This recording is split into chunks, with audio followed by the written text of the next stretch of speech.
Here's Anthony and Mike with an AMI This Week shortcut. There are lots of adaptive sports for people with different abilities, but I love hearing about truly inclusive sports that can accommodate people without disabilities. I know what you mean.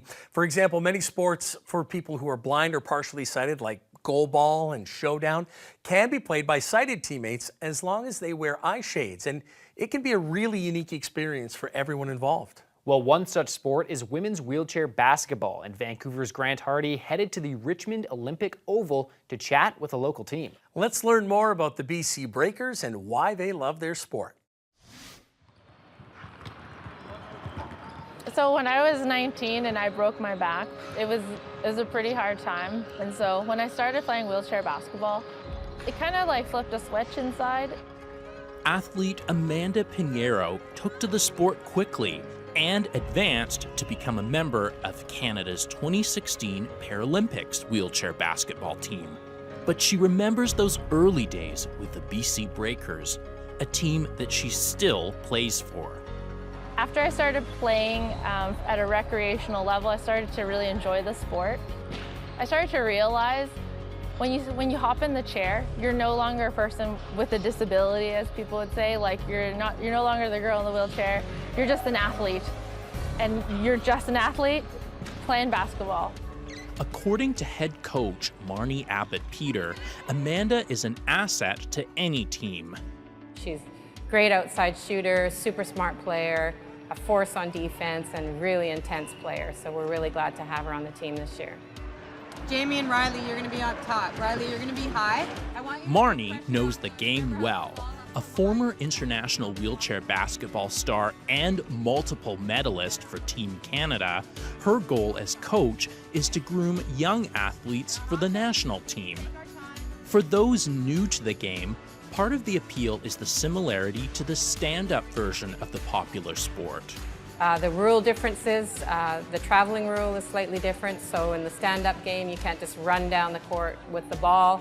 In the wheelchair basketball game, you're allowed to take 2 pushes on your wheels, and then you have to pass, shoot, or dribble. We use the same size court. The hoops are at 10 feet. The three-point line's in the same place. We use the same size key, and all those other rules apply. The only other thing that's different is what we call a physical advantage rule. So some players have the ability to stand, even walk. And so one of the rules is that you need to keep your butt in the seat and your feet on the footrest, so you're not taking advantage of having a bit more physical attributes than another player might have. Wheelchair basketball is an integrated sport. Anybody with any ability can play the game. Sean Blythe, Executive Director of BC Wheelchair Basketball Society, explains the benefits to accommodating a wide range of abilities. The equipment is essentially the wheelchair, the sport wheelchair. So for people that don't think they can play an active sport, they may have arthritis, they may have other knee issues. Wheelchair basketball enables them to play a fast, competitive sport. And the same with children that are born with an acquired disability like spina bifida or cerebral palsy.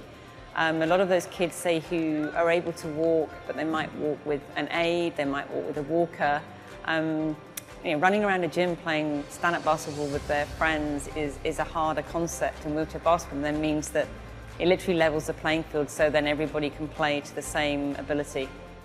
Teammate Megan Smith loves traveling and hanging out with the BC Breakers.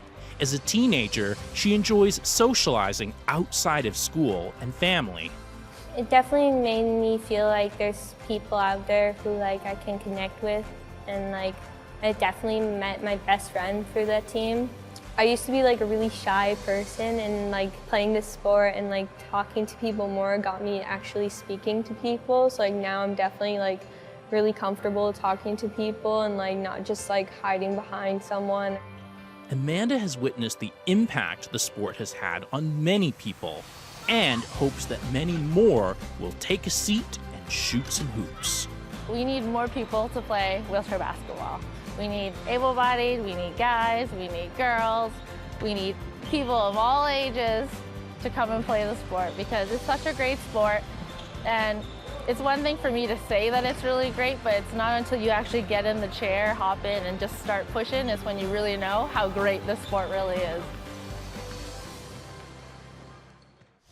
Those BC Breakers are sure working hard. It is remarkable how they use their arms to receive, pass, dribble, and shoot the ball, while at the same time, they're relying on their arms for mobility around the court. And it is harder than it looks. I've tried it, believe me. Another fun fact, unlike in traditional basketball, height is not an issue because the wheelchairs are specially designed to give players the mobility they need. Guards use chairs with lower seats for zooming down the court more quickly and greater stability for ball handling.